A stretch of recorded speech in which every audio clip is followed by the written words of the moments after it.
สีที่สีนี้ก็พอดีอยู่ อาจจะเป็นสีอมเนี่ยจะว่าสีฟ้าก็ไม่ใช่สีออกฟ้าหน่อยเนาะฮะสีอะไรยังเนี่ยหมดหรือยังหมดแล้วกะหมดแล้วไปเอาติ้วถังนี้ไปเอาเลยเด้อไปเปิดเอามาเลยติ้วมาเลย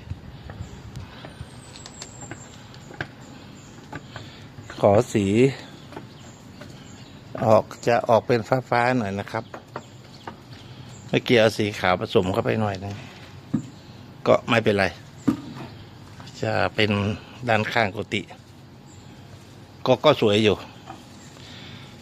ไม่ต้องการสวยแต่ว่าให้มันสะอาดตาหน้าห้องน้ำด้านข้างนี้ด้านนี้เป็นสีควนบุหรี่นะ